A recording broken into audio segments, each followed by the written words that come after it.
Assalamualaikum warahmatullahi wabarakatuh. Waalaikumsalam warahmatullahi wabarakatuh. Bismillahirrahmanirrahim. Alhamdulillahi rabbil alamin. Wassalatu wassalamu ala asyrafil anbiya'i wal Muhammadin wa ala alihi wa ashabihil mujahidin at-tahirin, amma ba'du. Saudara-saudara kaum muslimin seiman dan sekeyakinan yang berbahagia, pada suatu hari seketika sedang berkumpul dengan para sahabat, Rasulullah pernah memberikan peringatan. Beliau bersabda, yushiku an tada'a alaikumul umamu kama tada'al akalatu ala qas'atiha. Pada suatu saat nanti akan datang di tengah-tengah kamu, wahai umat Islam, di mana orang-orang lain di sekeliling kamu akan bersatu mengerubungi kamu seperti bersatunya orang-orang mengerubungi makanan di atas meja hidangan. Akan datang suatu saat nanti di mana kondisimu dikepung sedemikian rupa, yang barat mau menerkam, yang timur mau menghantam, yang selatan mau menginjak-injak, yang utara pun akan menjelajah. Kondisimu seperti makanan di atas meja hidangan. Sebagian sahabat merasa heran dan terkejut, lalu mereka bertanya, amin qillati nahnu yawma izin ya Rasulullah? Apakah jumlah kami pada waktu itu sedikit ya Rasul? Kami sampai dikepung sedemikian rupa? Beliau menjawab, bal antum yawma izin katsir. Sama sekali tidak. Kamu tidak sedikit pada saat itu. Bahkan jumlahmu sangat banyak. Kamu adalah mayoritas. Walakinnakum ghusa'un ka ghusa'is sail. Tetapi keadaanmu saat itu persis seperti buih di lautan. Banyak tetapi centang perenang. Banyak tetapi tidak punya daya dan kekuatan. Banyak tapi dipermainkan gelombang lautan, dihempaskan ke tepian pantai tanpa punya makna dan arti. Kondisimu pada saat itu kuantitas yang tanpa kualitas, sehingga orang lain enak saja mengepung kamu. Akidahmu didangkalkan, dibanjiri dengan peradaban dan kebudayaan yang menjauhkan dari agama. Dari segi maksiat dan munkarat seluruhnya mengepung sampai kita melepaskan nilai-nilai Islam kita ini. Dan celakanya, sambung beliau, waliyanzi'anna fi qulubi aduwikumul mahabata minkum. Akan dicabut kehebatanmu di mata musuh-musuhmu, sehingga pada saat seperti itu orang lain memandangmu umat Islam enteng saja, remeh saja, tidak ada apa-apanya. Sudahlah, pokoknya umat Islam sikat saja. Umat Islam enteng, umat Islam kecil, umat Islam tidak ada apa-apanya. Alangkah ironinya, alangkah menyedihkannya, memilukan dan sekaligus memalukan. Umat yang mayoritas ini dipermainkan oleh yang minoritas. Umat yang jumlahnya terbesar, terbanyak, bahkan konon menurut catatan sampai 90%, tapi dipermainkan oleh mereka kelompok-kelompok kecil ini. Waliyakzifanna fi qulubikumul wahn. Pada saat itu di hatimu dicampakkanlah penyakit wahan. Sahabat kemudian bertanya, wa mal wahnu ya Rasulullah? Apakah penyakit wahan itu ya Rasul? Beliau menjawab, hubbud dunya wa karahiyatul maut. Penyakit wahan itu tidak lain hubbud dunya wa karahiyatul maut. Terlalu cinta kepada dunia dan terlalu takut kepada mati. Materialistis dan takut resiko.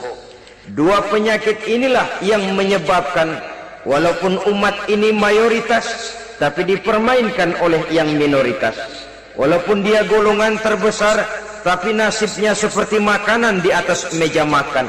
Dari segala macam penjuru mau menghantam dia. Saudara-saudara kaum muslimin yang berbahagia, ini merupakan analisa sosial bahwa pada suatu saat nanti akan terjadi di tengah-tengah umat di mana kita dihantam dan diserbu dari segala macam penjuru. Akidah didangkalkan, peradaban dan kebudayaan dirusak, makanan dan minuman diracuni, pakaian ditelanjangi dan lain sebagainya, sampai kita melepaskan nilai Islam yang kita cintai ini. Kondisi sosial ini satu saat akan datang kepada kita. Demikian analisa dan peringatan dari Rasulullah sallallahu alaihi wasallam. Marilah sekarang kita melihat, adalah benar bahwa di zaman sekarang kita insya Allah tidak akan mengalami perang Badar sehebat yang pernah dialami oleh Rasul dan para sahabatnya. Tetapi sesungguhnya perang yang kita hadapi di zaman sekarang ini tidak kalah hebatnya dengan perang Badar, tidak kurang dahsyatnya dengan perang Uhud, tidak kurang ngerinya dari perang Khandaq.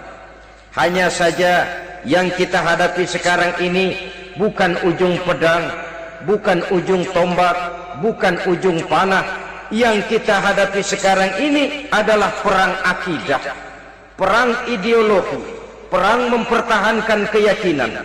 Yang kalau kita kalah sekarang, kita memang masih beragama, tetapi anak kita, cucu kita, generasi yang akan hidup 5, 10, 20, 30 tahun yang akan datang, wallahu a'lam bissawab. Islam, saudara-saudaraku, tidak mungkin hilang dari dunia, tetapi tidak mustahil Islam gulung tikar dari desa kita, tidak mustahil Islam gulung tikar dari kampung dan kota kita, jikalau kita tidak menjaganya, jikalau kita tidak memeliharanya, bahkan jikalau kita tidak mewariskannya kepada anak-anak kita, generasi yang akan datang. Marilah kita mengingat sejenak bagaimana Islam di Spanyol yang pernah jaya, pernah mewarnai daratan Eropa, dan yang sekarang hanya sekedar tinggal ceritanya saja.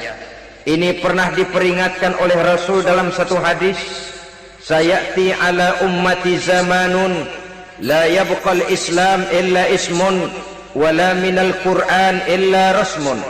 Akan datang satu masa di tengah umatku di mana pada masa itu Islam ada tapi hanya tinggal sekedar namanya saja, dan Quran pun ada tapi cuma sekedar tinggal tulisannya saja.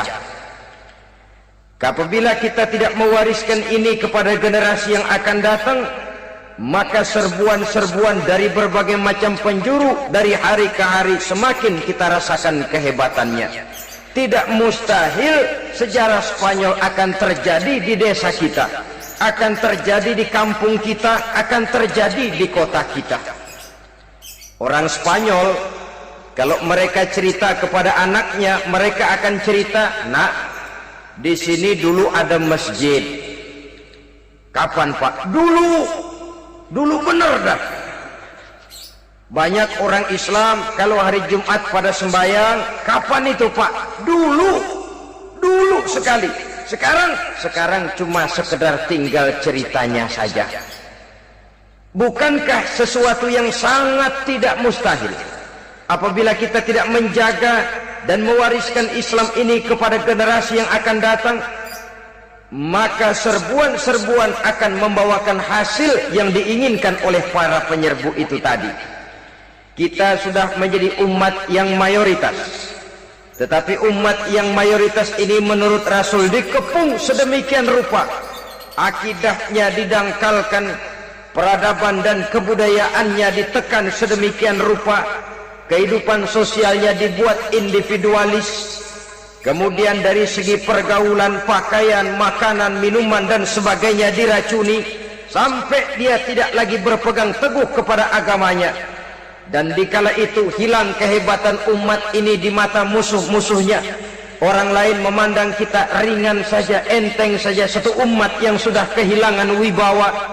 Padahal konon kabarnya kita mayoritas, tapi enak saja dikutak-kutik orang lain. Dan dikala itu di hati kita merajalela penyakit uahan. Penyakit uahan itu apa? Pertama, hubbud dunia, terlalu cinta kepada dunia. Terlalu cinta kepada dunia yang menyebabkan kita lupa akan tanggung jawab dan kewajiban, lupa meneruskan dan mewariskan Islam kepada generasi yang akan datang. Kita berlomba hanya untuk mengejar dunia dan seluruh isinya. Baik dia bernama material, baik dia bernama seksual, baik dia bernama pangkat, jabatan dan kedudukan, berlomba-lomba kita di dalamnya. Sampai tercampaklah penyakit hubbud dunia di dalam hati ini. Berurat dan berakar dunia itu, sulit dan berat kita berpisah daripadanya. Akibatnya kemauan untuk berbuat demi dan atas nama agama sangat sulit terwujud di dalam kehidupan ini. Yang kedua, karahiyatul maut, terlalu takut kepada mati. Baik mati ajal, mati dalam artian yang sebenarnya, baik mati usahanya, baik mati karirnya, baik mati pangkat dan jabatannya. Sehingga dengan demikian akibatnya jatuhlah kita menjadi umat yang kehilangan wibawa di mata orang lain. Saudara-saudara kaum muslimin rahimakumullah, saya katakan tadi, perang yang kita hadapi di zaman sekarang adalah perang akidah. Perang menghadapi peradaban dan kebudayaan yang menghancurkan moral daripada anak-anak kita. Perang menghadapi banjirnya maksiat dan munkarat, yang di tengah-tengah itu, di samping berkewajiban menjaga diri dan keluarga, kita pun juga berkewajiban menjaga anak-anak kita, generasi yang akan datang, mengarahkan dan mendidik mereka sesuai dengan yang dikehendaki oleh Allah Subhanahu wa ta'ala. Oleh sebab itu, pada pertemuan kali ini yang akan saya bicarakan ialah bagaimana idealnya seorang muslim lebih dahulu memberikan pendidikan kepada anak-anaknya. Di tengah satu situasi dan kondisi di mana serbuan datang silih berganti melanda dan menghantam umat Islam, kemana anak-anak kita ini harus kita arahkan? Karena kita orang tua mempunyai tanggung jawab. Anak adalah amanah, menyia-nyiakan amanah adalah dosa. Gajinya sebulan berapa? Kendaraannya bebek apa soang apa-apa? Itu yang kita pertanyakan, berkisar di seputar materi.